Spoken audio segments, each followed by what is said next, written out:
It's okay. We'll say, I usually we start with our bracha, Baruch atah Adonai Eloheinu melech haolam, asher kitshenu b'mitzvotav v'tzivanu, la'asok b'divrei Torah. Amen. Okay, thank you. Okay. So we're going to start a new unit, in a sense, today.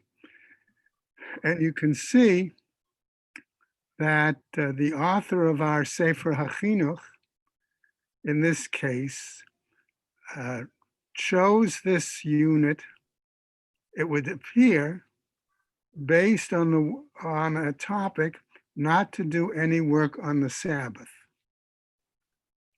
The problem, however, is that he actually has two places where he starts talking about this topic, this mitzvah. So the first question we would ask is, why did he have to deal with it in two different places? Particularly since if he's going to cite this kind of language, why immediately phrase it as a negative commandment? Wouldn't it have made more sense to talk about it as a positive commandment? And in fact, that's what he actually does in his second source in the book. It does not appear here right offhand, but I'm going to share it with you. Okay, and then because we're going to go immediately to this, almost to this one shortly today. You see that here he marks this as halacha number, let's say 32. Okay, which if we just drop down the middle for a moment, that he associates with the Parsha of Yitro.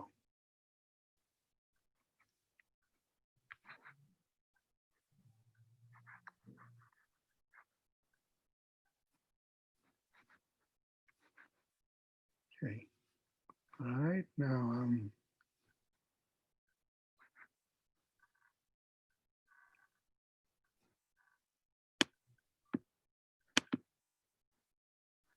okay, I'm having a little bit of a technical problem here. Ooh.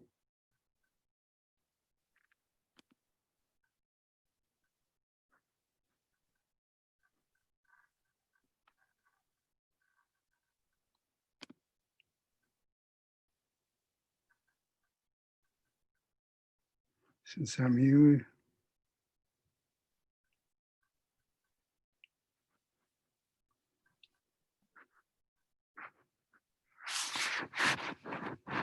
Forgive me.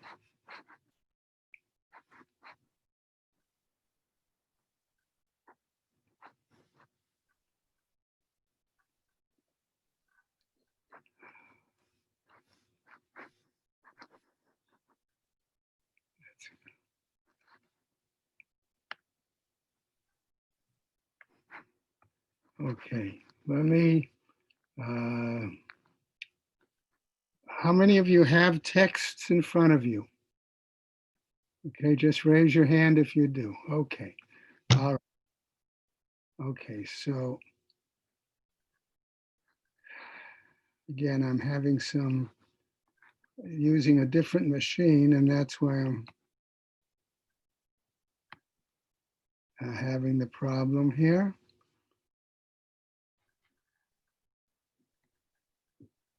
Okay, so if we go back to the text, we said that I was going to share with you the fact that he does in another point refer in Mishpatim to Sedra Mishpatim, where he cites halacha number 85. And that was what I was trying to find for us when I sort of lost that page.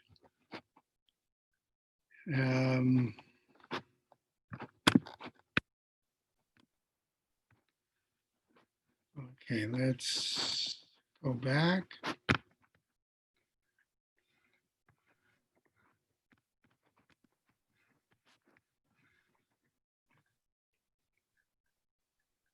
And where there was a positive commandment to rest from the Sabbath day, but on the seventh day you shall rest.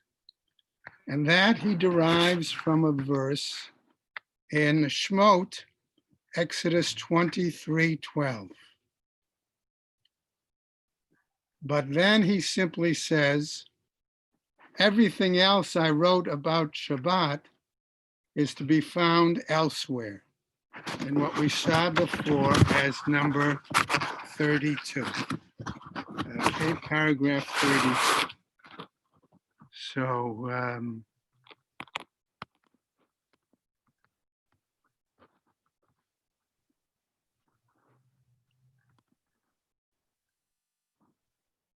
let's see if we can.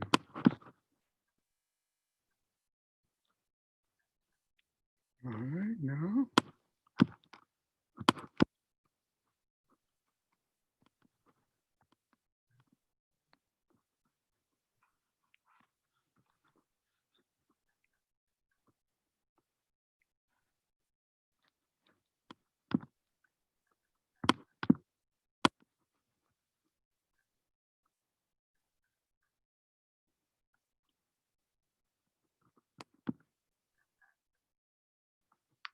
Okay, I'm still trying to work us back again.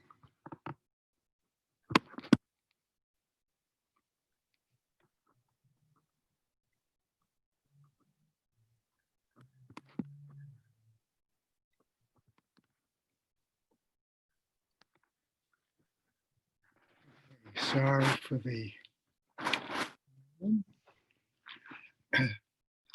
In any case, in essence, we said in example 32, he cites a verse that is a negative, a lav, a negative commandment, where he refers instead to a verse in Exodus from the portion of Yitro that says, you shall not do any work at all, you or your son or your daughter or your manservant or your maidservant or your cattle.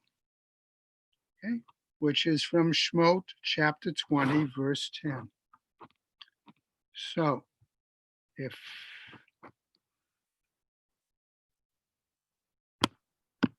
let's see if we can still try to get that back, or I'll have to call for some technical help.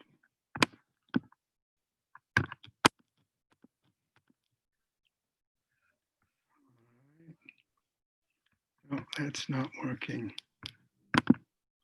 Okay. So let's come back then to ask the initial question. He always starts with citing the verse. Why in one case does he cite a verse from the portion of Mishpatim in regards to Shabbat?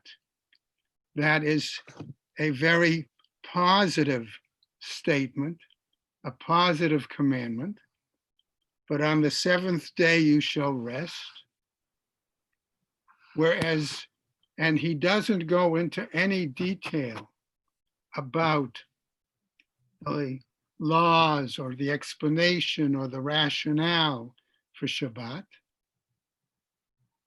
Whereas when he does decide earlier in the portion of Yitro, okay, to refer to Shabbat, he cites a negative verse, a negative commandment, a pasuk that says you should not do any kind of work, etc., etc. So that is our first question. to answer that question or to try to answer that, I'll throw out a question to those participating. How many times do you think the Torah refers to Shabbat? Just toss out an answer to me. Unmute yourself and see if you can toss out an answer. Anyone? Jeffrey, you look like you're got an idea. Okay, couldn't hear you. Are you unmuted?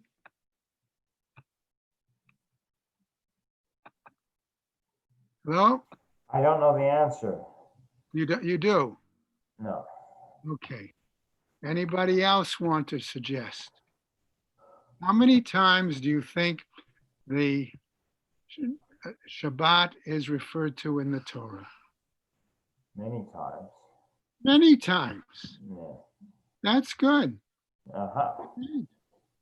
You're right, because what we see, and therefore, why did he have to choose in one case a negative commandment associated with Shabbat and go into that in a lot of detail, whereas the positive commandment in terms of Shabbat, all he did is cite a verse. Not only that, but it's not the first time that we find Shabbat referred to. All of us, I'm sure, remember in Breshit, in Genesis, chapter 2, where it says Hashem finished creating and rested on the seventh day, and he hallowed the seventh day. So that was really the first example of a reference to Shabbat. So why didn't the author choose that as the basic pasuk, as we said, as the foundation pasuk for the mitzvah of Shabbat observance? Adding to that question, I'm going to share with you a number of examples. Okay? In another part, in Shmot, chapter 16, the Torah says, and Moses said, okay, he's talking here about the issue of collecting the manna. Okay? And what did he say? Eat that today, for today is a Sabbath unto the Lord. 6 days you shall gather it, but on the seventh day is the Sabbath. So even before the portion of Mishpatim, or before the portion of Yitro, we find an earlier reference to Shabbat. Why didn't our author choose that as his foundation pasuk? Further, again in chapter 23 of Shmot, 6 days shalt thou do thy work, but on the seventh day you shall rest. Then in chapter 31, again of Shmot, 6 days shall work be done, but on the seventh day it is a Sabbath of solemn rest, holy to the Lord. For in 6 days the Lord made heaven and earth, and on the seventh day he ceased from work and rested. We could go to another example, in chapter 34 of Shmot. 6 days thou shalt work, but on the seventh day thou shalt rest. And if we wanted to look elsewhere, we could find other references. Okay? So our question still remains, why choose a lav, a negative commandment, as the foundation verse for this mitzvah of observing Shabbat? Okay? May I comment? Sure. I'm a gonna- negative commandment is subject to more penalty than Right. not doing a positive. Okay, very good. All right, that would be one option. Okay, so therefore we would expect when he gives the explanation, right, to list what maybe what those penalties are. Okay, right, David? That's I'm listening. okay. That sounds like one possible suggestion. Is there another possible suggestion? Why choose a negative commandment? You shall not, etc., as the foundation for this idea of observing the Shabbat.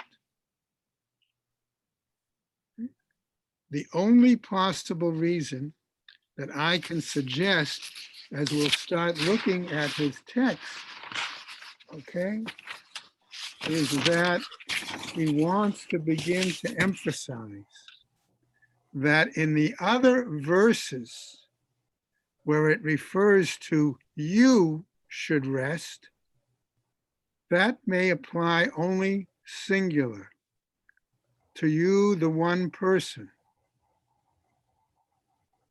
But when he gives a negative, okay, the idea that you should not do any work, and then the verse continues spelling out who that includes, you, your son, your daughter, your manservant, your maidservant, or your animals. It begins to tell us that Sabbath observance then is not an individual requirement, but it is requirement of more than the individual, of the family, of the community, and of the nation. And that might be reason to think that he may have chosen the idea of taking a lav, a negative commandment, as his foundation verse. Okay? Because if we look now at that paragraph, okay, it's marked with number 32 on your handout. Okay, I don't have a clear page. The bottom page numbers are 175, 174. Okay. After, I'm sorry. right? No.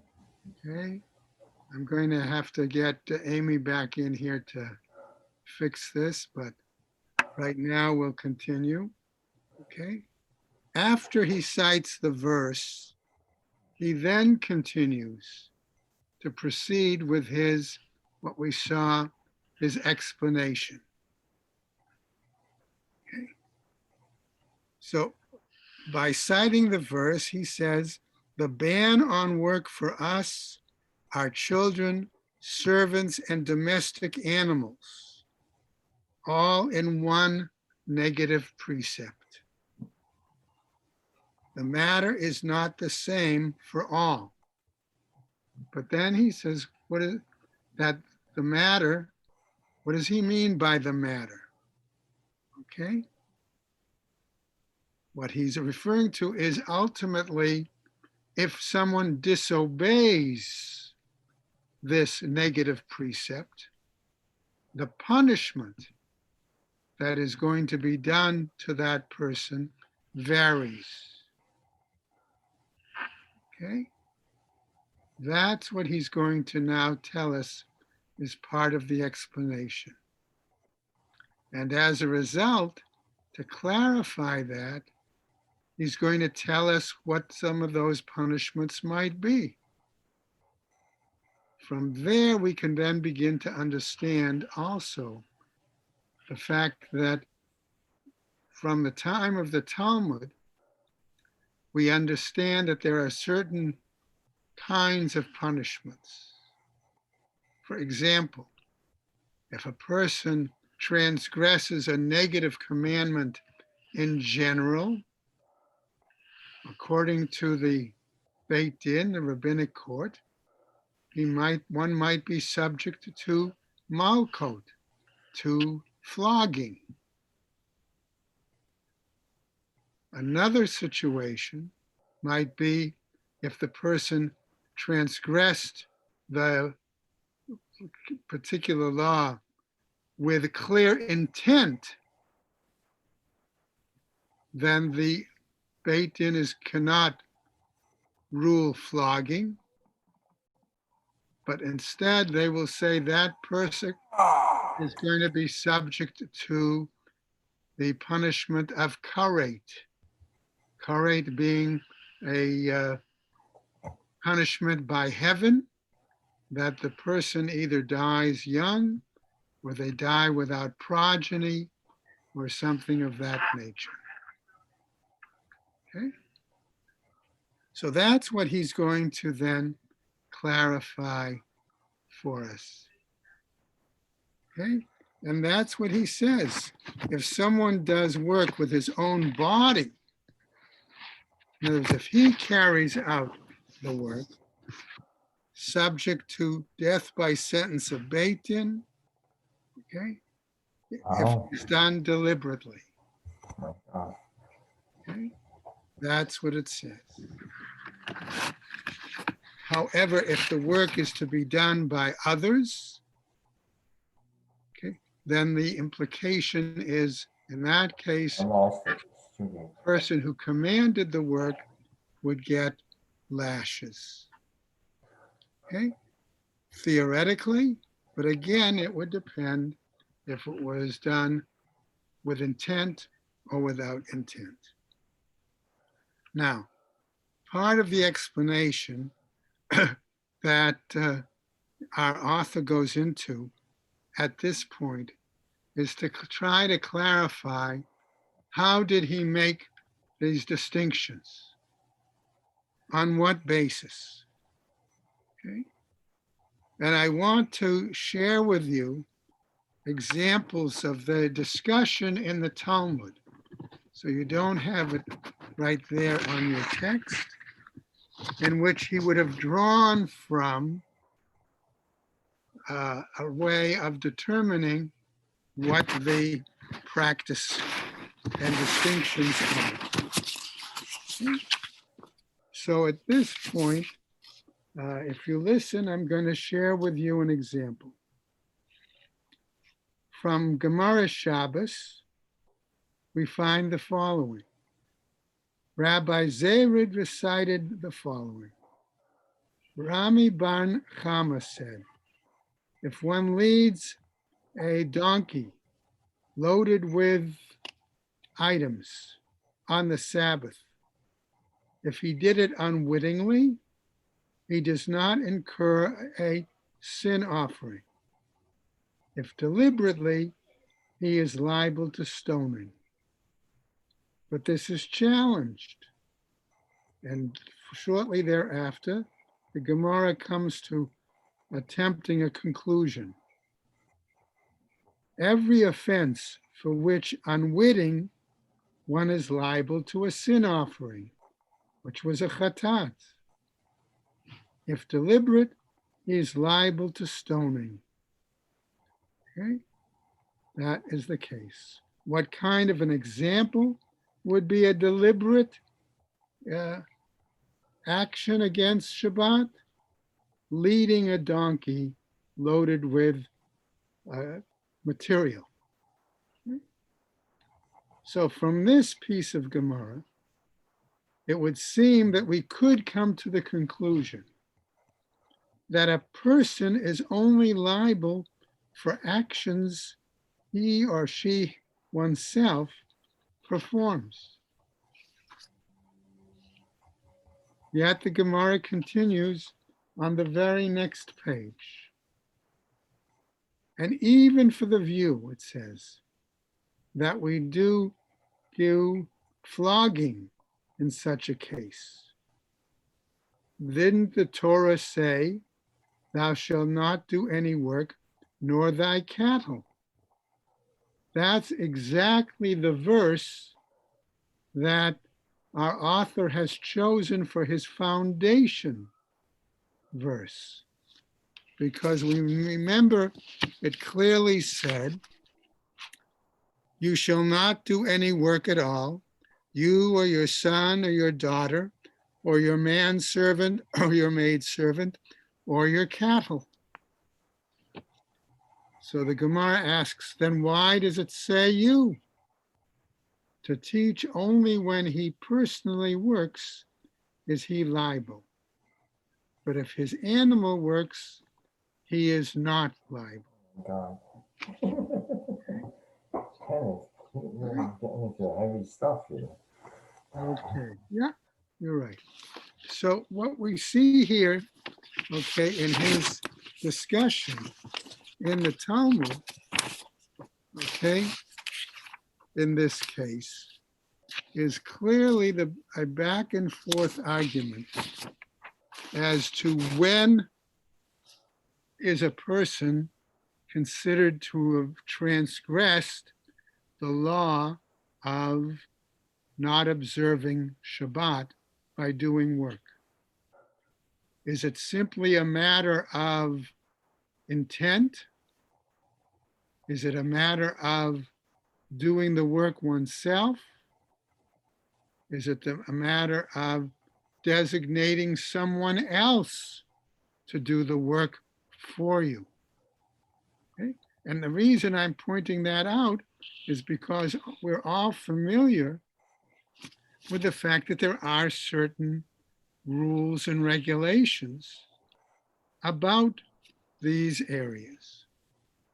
Now, since we saw sources in the Talmud, okay, we also have to realize that there were later authorities following the Talmud who attempted to clarify these discussions, okay?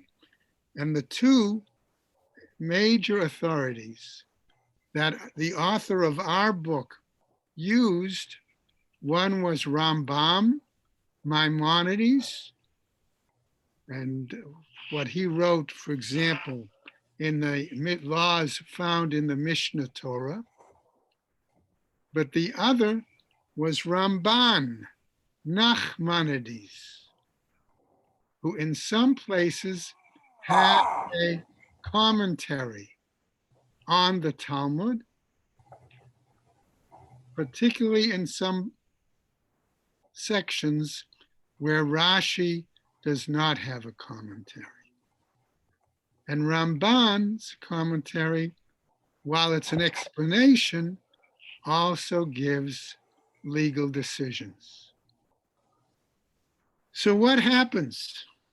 Okay, let's ask ourselves for a moment. We have these stories in the Talmud that try to define, okay, what is the limitations or prohibitions for Sabbath, given the fact that the author chose a verse that was a negative commandment. The stories then help us understand that it's a question of intent or action, and whether that intent was accidental or whether it was intended. But let's call it the bottom line, okay, is not there. So that's when we find that one has to go to the next generation, let's say, or the next level of Jewish legal texts, which we call the Rishonim. Okay, that's let's call it for the moment, authorities during the early Middle Ages. And that's what leads us to Rambam and Ramban. Okay?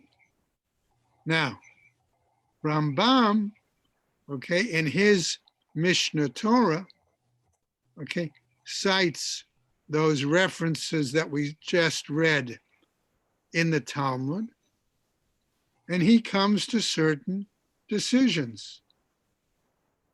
Okay? For example, he says that the prohibition on driving an animal while walking behind it is what this negative commandment is warning us would lead to the death penalty by the court if done on purpose. Okay? If it were to be done. Okay? In that case, if it's purposeful. If it's not for purpose, okay, as we said, if it was accidental, or say he didn't lead the donkey, but instead, okay, did something else. He held food in his hand, and say that caused the animal to come on its own. Would that be the same as if he led the animal? Clearly his intent is for the animal to move. Clearly it's an act, okay, of decision in the sense that it is not an accident, but it's not the same as what the Talmud defined as leading the animal. Okay? On the other hand, we see Nachmanides wants to suggest is that only depends if the person is behind the animal and he sort of beats the animal to make it go.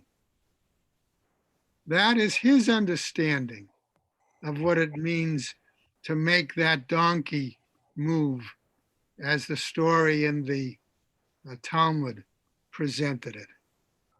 And if that's the case, has he done anything? Okay, has he done it? I don't know what. Somebody needs to mute if there's a phone ringing there. Okay, if that's the case, is the person subject to any punishment, says Nachmanides. Okay, because if he's really leading the animal, he's not pulling it, but he's walking behind it. And the example in the Talmud was clearly that he had to be in front of the animal. God. So Nachmanides would argue in that example, not only is the person not subject to a death penalty, he's not even subject to the penalty of flogging. Okay? So we have different approaches we can see, okay, at least between Maimonides and Nachmanides as to how to interpret the story we found in the Talmud as the basis for attempting to come to this decision about this law. Now, what happens is our author then has to bring some sort of closure to at least this part of the issue. Okay? Good. Mordechai, Amy's going to have to come and adjust. I spoke to her. Okay. Again, so what does he say? He comes back to the verse and says, looking at our foundation verse, again it said, you shall not do work, etc., and your cattle. So he summarizes the discussion of the Talmud and the discussion of the Maimonides and Nachmanides, okay, by saying, since it says, you, okay? We said it only applies in situations where the person himself performs the act. That, he says, basically would appear to be only in examples of clear intent, willfully breaking the Sabbath. But otherwise, because it lists all these other family members, that's more a warning to him. Okay. Now, given that example, okay, we begin to see that he has chosen, okay, a sort of compromise, So-called. okay, a compromise position between Maimonides and Nachmanides to try to interpret the stories in the Talmud to gain some sort of a summary exposition, let's say, as to how to define what the law is. And that's what he does. According to the view of Maimonides, okay, one doing any activity with intent, okay, other kinds of work as well would therefore be subject to warning, and if there is warning, death sentence by the court. And therefore, he then finishes that up by telling us an interesting point. Namely, having defined what his, let's say, bottom line of the law is, okay,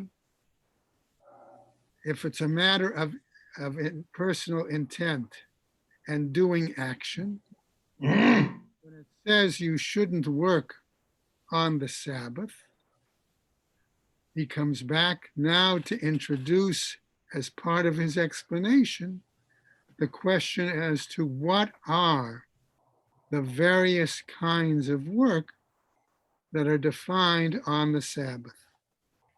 And to do so, to do that, he must cite another source in the Talmud. Okay?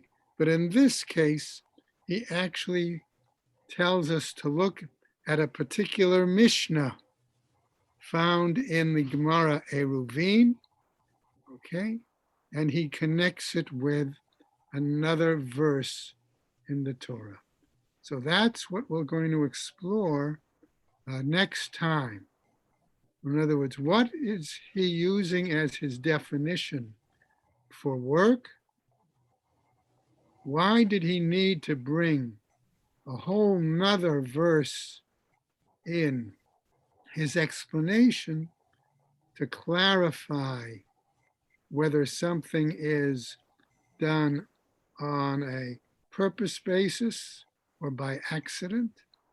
And how does that clarify his use of the negative commandment as his foundation verse to indicate the mitzvah that we should not forego observing Sabbath, but that the way it's phrased in a negative. So we'll stop right there for today. And I thank you all for participating and apologize again for the technical problem with the new equipment. Okay, thank you. All right. Thank you. Thank you very much, Rabbi Greene.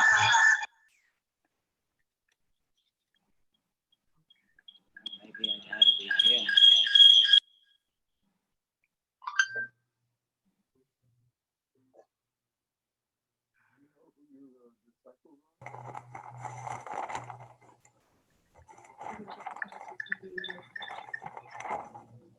Thank you, Rabbi Greene.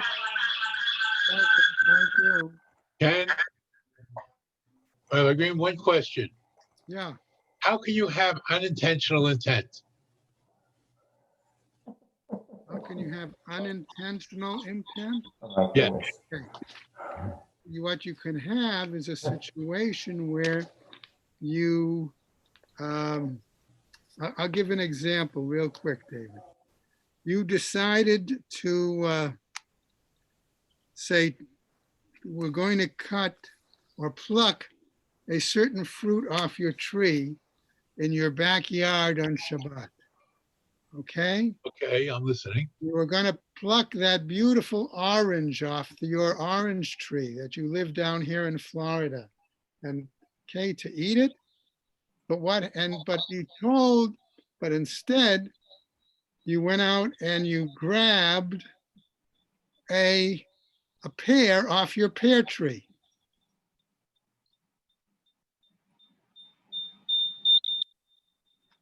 Right?